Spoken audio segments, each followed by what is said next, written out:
Paano mag-avail ng MPL Lite gamit ang GSIS Touch app ng GSIS?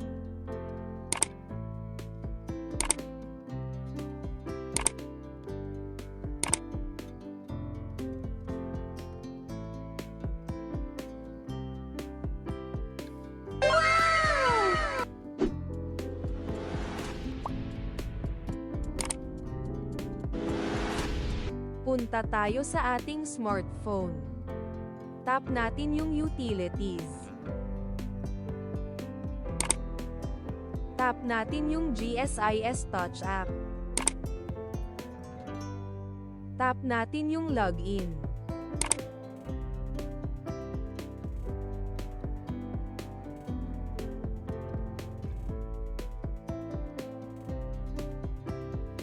I-slide natin pa kaliwa.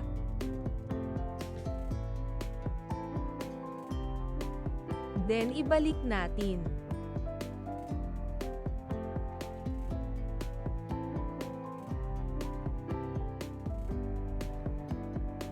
Tap natin yung available loans.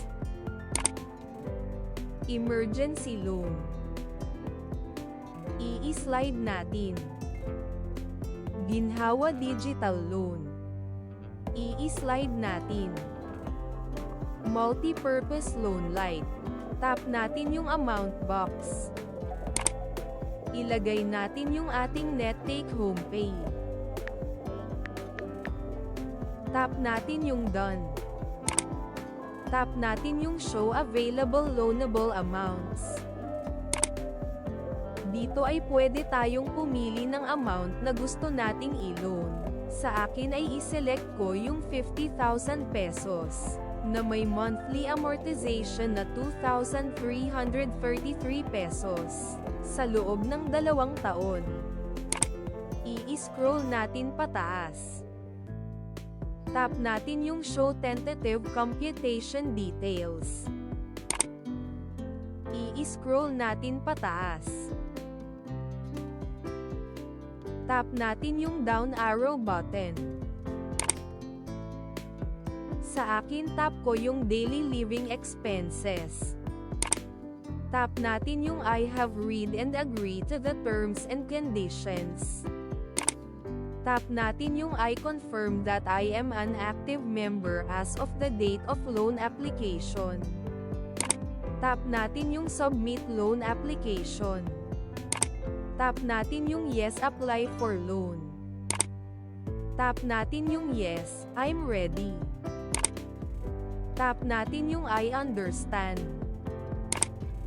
Then tap natin yung proceed.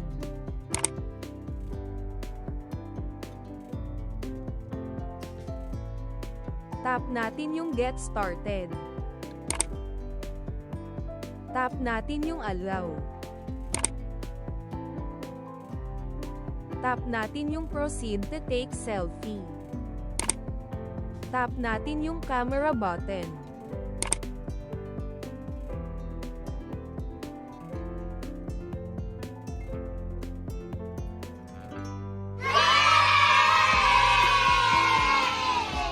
Tap natin yung return to home page.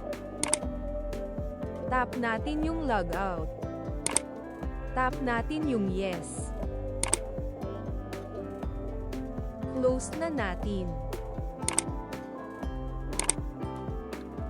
Marami pong salamat sa inyong panonood.